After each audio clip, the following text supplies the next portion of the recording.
Nata Edwards, my friend, at Nata the Scribe on Twitter, CBSSports.com, NBA expert, joins us. And for the first time, I can see his beautiful face. I'm excited for that. All right, sir. Was this more about Draymond Green defensively than anything else that we saw?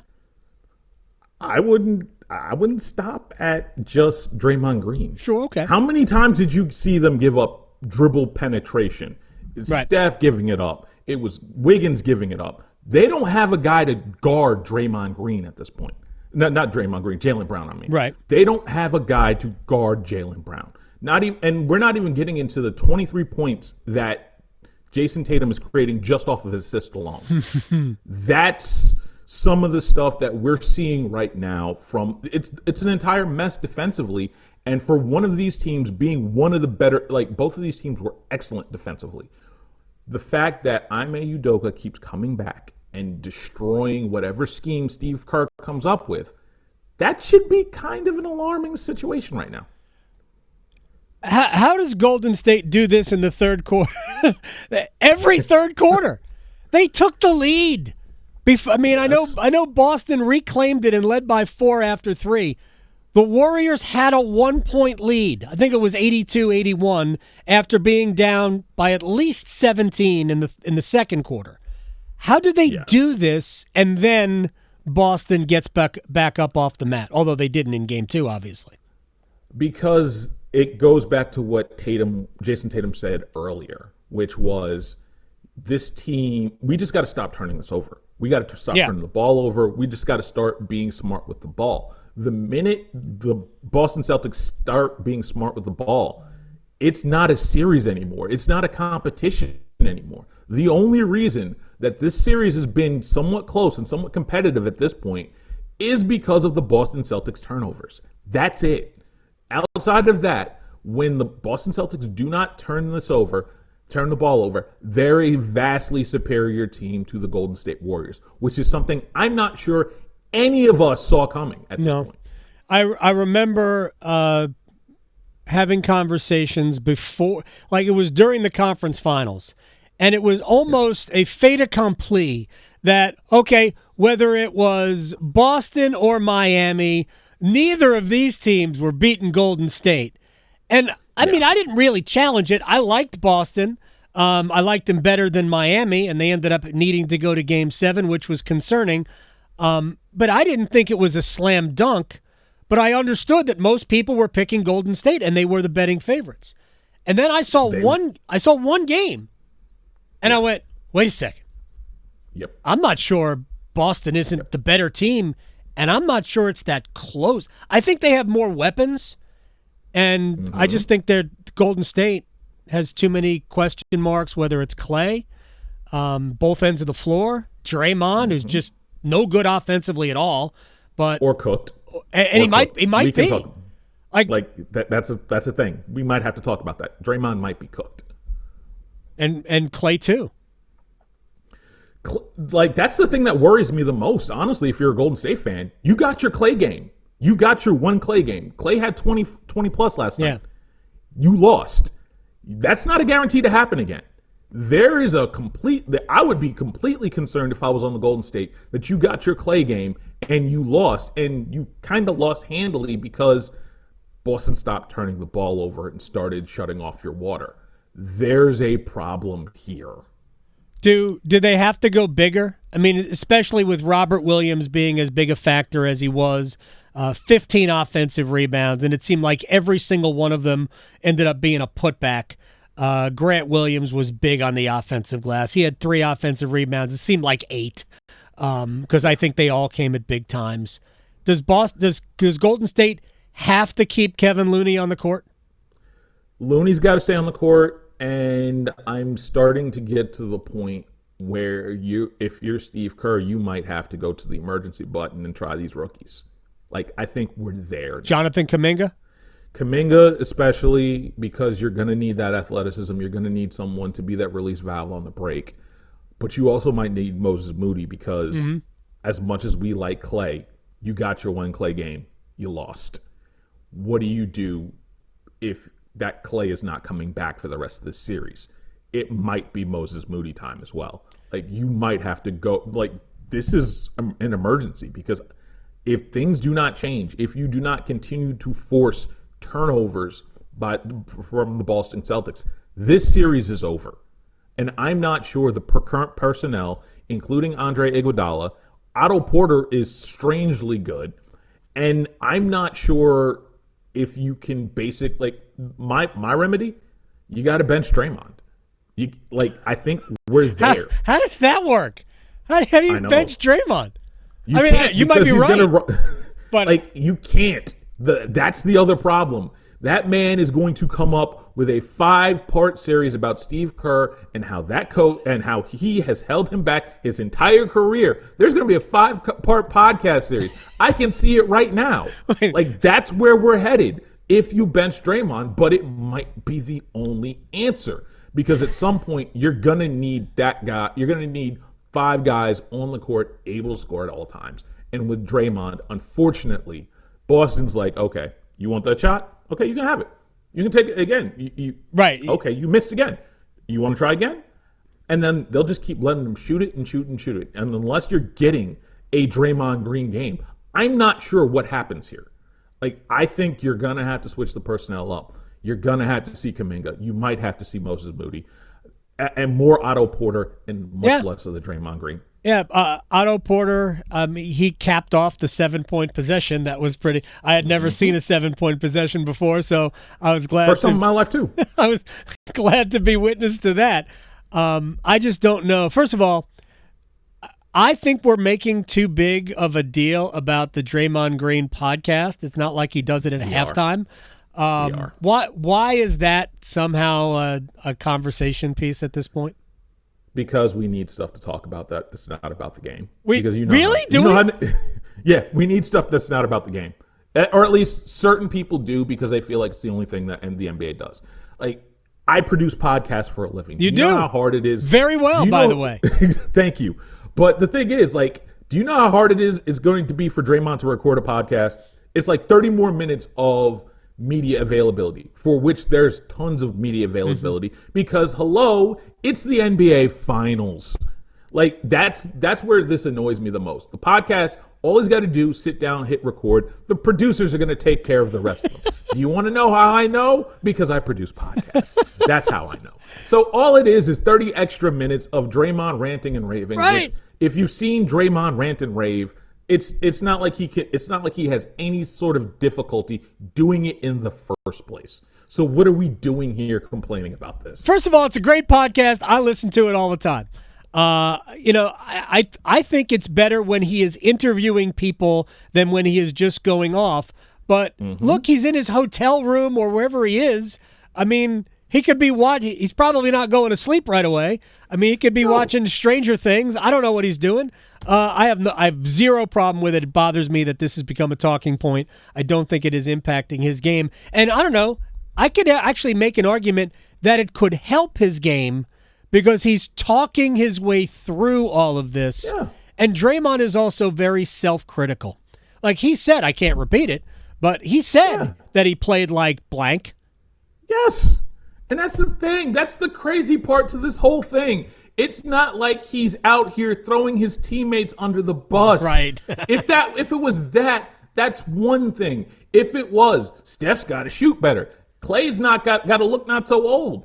Again, Steve Kerr's got to make these decisions. No, this is a guy that's trying to educate you while he's going through the finals. Yeah. It's free content, and yet somehow we are complaining about the content when, quite honestly, I'd much rather more of these post-game podcasts than some of the other stuff that we see on social media from NBA players. Hello, Miles Bridges. All right, we're going to leave Miles out of it for a minute. Look, I love what Green's doing. Actually, I referenced his interviewing skills, which I think are incredibly underrated. Yeah. One of the best episodes, other than the Steph Curry episode, which was amazing. Jason Tatum. He had a long conversation with Jason Tatum. I think those two guys get each other, and it's cool how he has how he looks at Tatum as the future. Well, one of the big stars coming up. All right, so you talked about We're talking with Kanata Edwards at Nata the Scribe on Twitter. You talked about maybe a Kuminga or a Moody coming into the lineup. You sort of referenced Andre Iguodala.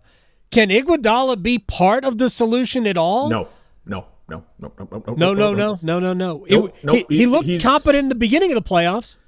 Yeah, he did. But here's the thing. Somebody's got to stop Derek White. Somebody has to. It's got to be either a Gary Payton II or Jordan Poole. Hey, carry your defensive load on this too. Like, unfortunately, and I hate to be this way, but Andre Iguodala is officially the old guy in the club. Like, yeah, okay. You know, he's entirely too old to be there. He looks out of place. He might dress a little funny. He's officially too old to be there, though. Yes. That's the problem with Andre Iguodala, and you're better off giving your minutes to a guy that might have a little bit more legs and may hit a jump shot, because when you put Andre Iguodala out there with Draymond Green, that's two guys the Boston Celtics are basically going to be like, you want that jumper from three? Okay, go have it. Go ahead. And we're going to put two guys on Steph, and we're going to make his life a living nightmare. Now, let me ask you this. Put as many. Let me just hate to interrupt, but let me just ask you this, because you mentioned a player that when he came into the game last night, I was like, oh, that's right, he's still here. In Game 1, Gary Payton was a DNP coach's decision. I just assumed that, well, if he's available and not playing, that he's not really available. And then in Game 2, I felt like he was one of the catalysts in the second quarter that changed the game. And yet he got almost no burn last night. I don't know if it's because he was wearing a Scully. I'm not sure. But I think he can be a seriously impactful player. He might be able to be a defender for Jaylen Brown, even though he's smaller than Brown. He plays bigger. I mean, is that he could be a solution? Do you trust a guy with a recently healed fractured elbow to hit threes repeatedly and consistently? No, but I don't think he has to. No, he kind of has to, because, and this is where it all comes back to, if you're going to play Kevon Looney, you're assuming that he's going to play 15 feet and below. If that's going to be the case, you can't have more than three guys. Essentially, you can't have all four that can't shoot out there. Right. It's going to have to be guys that can shoot, because otherwise you're making it very, very easy for Boston to essentially come in there, say the paint is going to be closed, because if we're noticing anything, it's that Steph's probably had to get a lot more mid-rangers than he's used to. But if you're going to do that, you can't have three guys that can shoot, or you can't have Boston packing the paint and then having a guy for when Steph gets by a defender and then goes and finds his mid-range, and instead of having a wide-open mid-range, there's another Boston Celtics player right there. You got to be able to make sure that all these guys are responsible for their man, because the Boston Celtics, as we've said routinely, have been the best defense in the NBA since January 1st. There is a reason why they're this good. You have to make them work. And unfortunately, I love Gary Payton Jr. I think he should be playing more minutes. But if you don't trust him to hit threes, that's going to be a problem at some point. Yeah, they've got Steph. I don't even think they need what they got yesterday from Clay. They just need competent Clay. They don't need closeout Clay. They don't need superstar. They don't need game 6. They don't need game 6 Clay. They need efficient 16 to 18 points out of Klay Thompson would be good enough. But I mean, they just have to be better defensively, and they couldn't keep Boston out of the lane, and they couldn't keep Boston away from the rim. To me, that was the absolute difference in the game. All right, Kanata. Boston wins tomorrow in Game 4. I'm not saying that they will, but if they do, are we even coming back to Boston without a trophy ceremony? Yes. You think we're back in Boston for Game 6? Yes. I think the Warriors have one last gasp in them, and I think there will be a desperation game, and I do not think Boston closes them out. I don't. In San Francisco, I don't think there's a way they do that.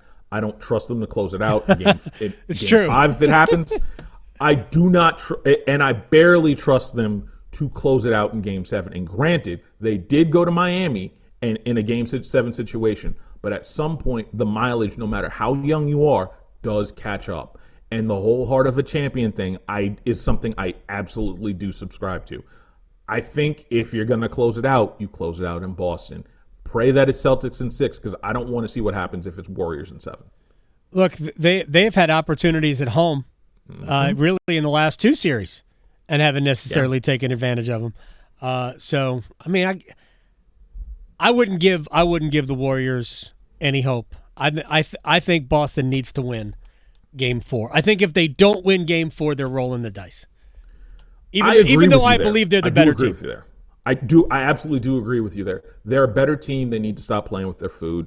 But they're also, again, most of this team is kind of young, and you know how it is getting. They kind of are. Kind of are. Marcus Smart's been in the league 8 years. Yes. Al Horford ain't young. This is his first finals.